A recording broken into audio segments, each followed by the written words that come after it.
meu nome é Giovanni Lago, eu sou psicólogo e a gente vai conversar um pouquinho hoje sobre a equipe multidisciplinar. Então, para dar início à nossa discussão sobre como funciona o trabalho da equipe multidisciplinar no ambiente escolar, eu vou fazer algumas considerações a respeito da educação no Brasil. O artigo 205 da Constituição Federal, ele dispõe que a educação ela é um direito de todos. Ela é um dever do Estado e da família e ela será promovida e incentivada com a colaboração da sociedade, visando o pleno desenvolvimento da pessoa, seu preparo para o exercício da cidadania e sua qualificação para o trabalho. O direito à educação, ele faz parte de um conjunto de direitos que são chamados de direitos sociais e eles têm como inspiração o valor de igualdade entre as pessoas. Então, hoje, no Brasil, qualquer cidadão, independente da classe social, da raça e do gênero, tem direito à educação básica. Esse direito ele só foi reconhecido na Constituição Federal de 1988. Antes disso, o Estado não tinha essa obrigação formal de garantir educação de qualidade para todos os brasileiros. O ensino público era visto apenas como uma assistência, uma ajuda para quem não tinha condições de arcar com os custos de um ensino privado. Além da Constituição Federal de 1988, existem duas outras leis que regulamentam e complementam o direito à educação. A primeira delas é o Estatuto da Criança e Adolescente, o ECA, que é de 1990, e a Lei de Diretrizes e Bases da Educação, a LDB, que é de 1996. São esses três mecanismos juntos que garantem a educação pública a todos os brasileiros. A partir deles, nenhuma criança, jovem ou adulto pode deixar de estudar por falta de vaga, por exemplo, ou por morar em algum lugar que é considerado remoto, de difícil acesso. Se é um cidadão brasileiro, o Estado tem por obrigação garantir o acesso à educação básica de qualidade. Então, pela Constituição Federal, pelo ECA e pela LDB, a educação de qualidade ele é um direito que deve ser ofertado. Mas na prática, hoje em dia a gente já sabe que oferecer uma educação de qualidade vai muito além do que ter uma vaga na escola, do que ter transporte escolar que pega os alunos em casa e transporta para a escola, ou ter um professor qualificado na sala de aula. Vocês que estão na escola todos os dias sabem muito bem disso. Diversos outros fatores circulam o processo de aprendizagem. E muitas vezes esses fatores eles vão além do que o professor está preparado para lidar na sala de aula.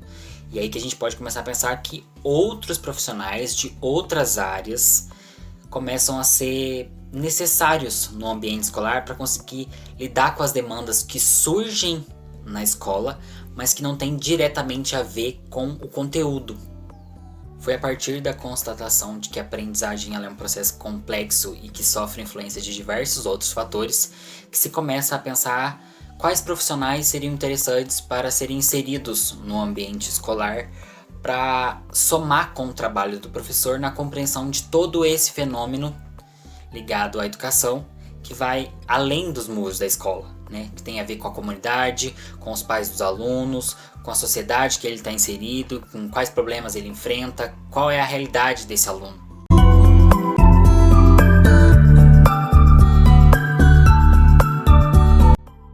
Olá, meu nome é Thalita Ribeiro, eu sou psicóloga e a proposta hoje é falarmos um pouco sobre a importância da equipe multidisciplinar no contexto escolar. Para fazer essa discussão, acredito ser importante a gente elencar alguns pontos históricos da psicologia escolar no Brasil.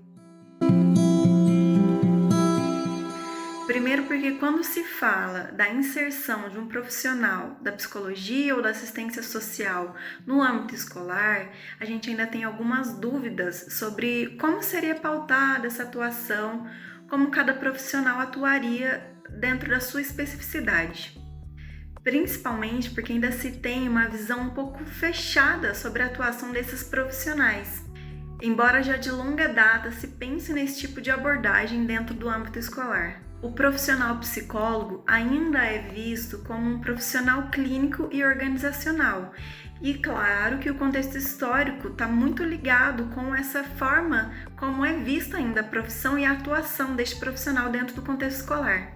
No Brasil, a psicologia escolar caminhou seguindo os passos das escolas norte-americanas e francesas, principalmente pelo uso das testagens e de pesquisas voltadas para pessoas, alunos, portadores de necessidades especiais ou com algum tipo de dificuldade de aprendizagem.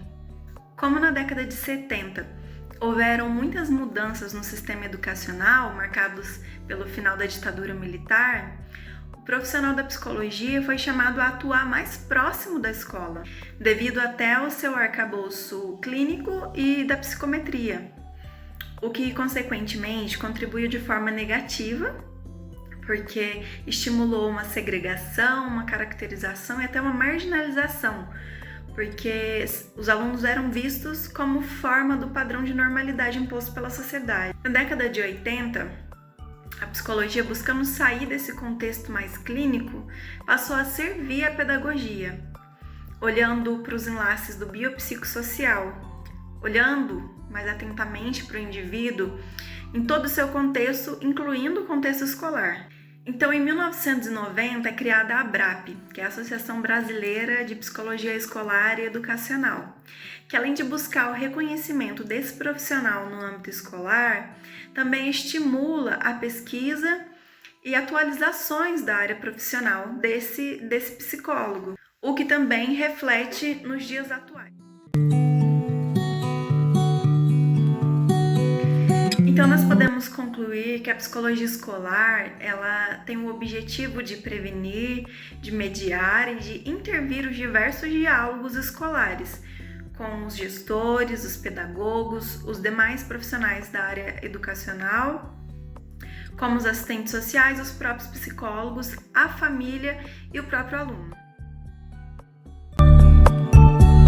Esse caminho histórico, então, da psicologia escolar no Brasil, ele nos leva até a promulgação da Lei 13.935, de 11 de dezembro de 2019, que dispõe dos serviços da psicologia e da assistência social dentro dos enlaces da educação básica da rede pública. Resumidamente, essa lei pretende, através desses profissionais, melhorar a comunicação entre as relações escolares e sociais, acompanhando um projeto político-pedagógico, atuando positivamente no processo de ensino-aprendizagem desses alunos, contando com a participação da comunidade escolar e daqueles que a permeiam.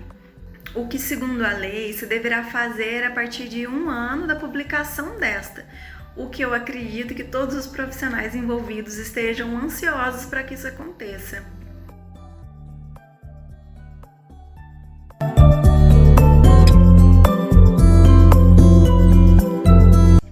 Uma equipe multidisciplinar é um conjunto de profissionais de diversas áreas do conhecimento que trabalham juntos em prol de um objetivo em comum. Ou seja, são diversos profissionais olhando para um mesmo fenômeno, só que por perspectivas diferentes, tentando compreender de forma abrangente toda a complexidade daquele fenômeno. Essas equipes surgem a partir da compreensão que o ser humano é um ser complexo e que não é possível explicá-lo de maneira fragmentada.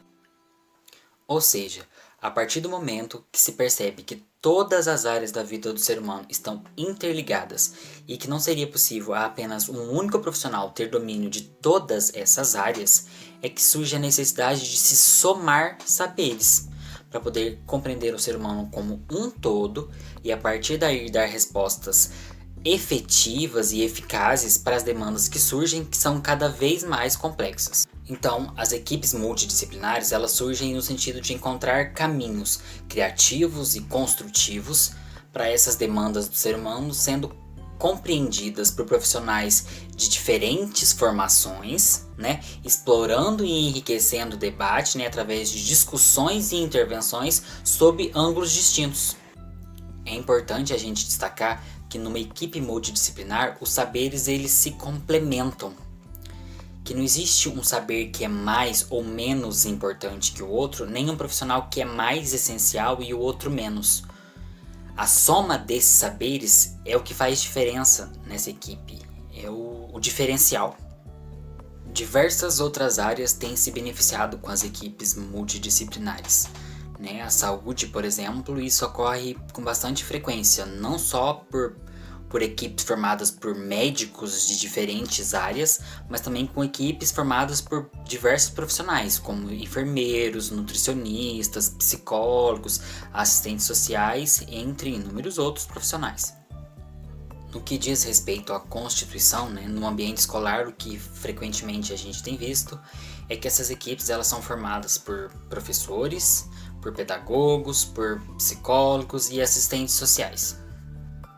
A presença dessas equipes multidisciplinares na escola tem se feito cada vez mais necessária, pois já é conhecimento de todos que as questões sociais e emocionais dos alunos estão diretamente relacionadas com seu desempenho acadêmico. O ser humano ele passa um longo período da sua vida na escola, então ela pode ser considerada um dos principais espaços sociais. E ela tem sido diariamente desafiada a fazer uma articulação entre o conhecimento que é escolar e as questões sociais dos alunos. Até porque, como eu disse no início, a educação ela é um direito de todos, pensando nesse valor da igualdade. Mas como promover uma educação de qualidade e igualitária com tantos implicativos de uma realidade que se faz cada vez mais desigual? Como pensar na realidade de cada aluno, de cada criança, de cada adolescente ou até mesmo de cada adulto que está numa sala de aula, pensando que cada questão que gira em torno da sua vida tem impacto direto no seu processo de aprendizagem e de que cada um é individual. Não dá para o professor fazer isso sozinho numa sala de aula de 30 alunos, pensar que cada aluno tem a sua particularidade, e que a sua vida fora da escola tem impacto no que ele está aprendendo ali. Vamos fazer mais uma ressalva aqui. Quando essas equipes multidisciplinares elas entram na escola, de nenhuma forma elas entram pensando em substituir o trabalho do professor. Elas entram, na verdade, para identificar essas demandas e tentar criar ações e medidas que possibilitem uma melhor adaptação entre a escola e o aluno, tentando encontrar um melhor caminho para um bom desempenho.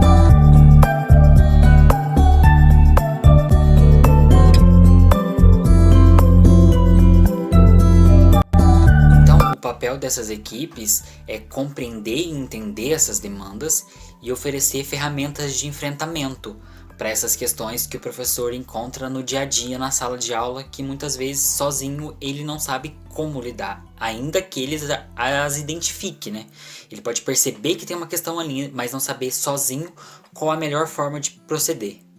Vamos dar um exemplo. Quando a gente pensa nas causas do fracasso escolar, a gente encontra diversos motivos. Então pode ser por uma criança que está numa família de situação de vulnerabilidade, que não tem acesso à alimentação adequada, que não tem acesso à saúde adequada, ou pode ser uma questão de um abuso físico, ou que esteja presenciando violência doméstica, ou seja alguma outra questão cognitiva, que tem uma demanda cognitiva que a família ainda não encontrou, ou uma demanda de saúde que a família ainda não percebeu, e aí o professor se depara com isso. E sozinho, ele não consegue muitas vezes solucionar esse problema para que o aluno tenha um bom desempenho, mas ele percebe que aquilo está ali, Mas e aí, o que fazer?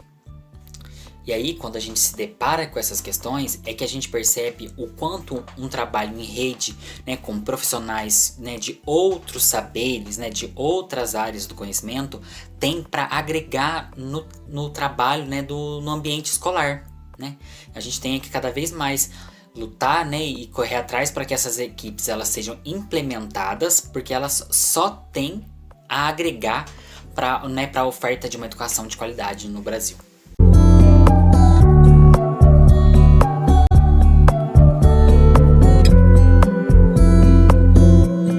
chegamos no ponto mais importante e interessante desse diálogo. Quem é essa equipe multidisciplinar? Quem são esses profissionais? Como será pautada essa atuação? Como é possível funcionar esse tipo de dinâmica dentro do âmbito escolar? Então nós temos o assistente social, que ele agirá na universalização dos acessos, na efetiva garantia de direitos e proteção, conforme determina o ECA, e vai trazer a família para uma maior proximidade da escola, fazendo até os possíveis direcionamentos dessa família para as demais entidades competentes dentro do município. O psicólogo vem então somar, partilhando o conhecimento, dando significado para os vários desafios que tem dentro da escola, com relação ao diálogo aluno-professor e partindo para uma esfera mais humanizadora. Embora tendo um olhar para esse sujeito na sua individualidade, analisando todo um contexto e colocando ele num coletivo. Dentro desse contexto, possibilitar que o professor enxergue também qual o papel dele na construção desse sujeito e remover os obstáculos que existem dentro da aprendizagem desse aluno. Com essa assistência profissional, o que se espera do profissional da pedagogia é que ele consiga atuar com mais afinco na sua própria função, de transmitir saberes, de provocar um projeto educativo mais crítico, de ir além desse repasse do conhecimento historicamente construído. Porque a escola é o ambiente onde os alunos têm um maior acesso à cultura de forma geral, o que associado à escrita pode possibilitar a formação crítica e o empoderamento desse aluno. Porém, para que todo esse trabalho profissional seja eficaz, é imprescindível que a família seja participativa, colaborativa no contexto, nos enlaces, nesse diálogo entre a escola e a comunidade. E que mais do que isso, esteja disposta a atuar junto. E para que a escola também possa cumprir o seu papel social que foi delegado a ela.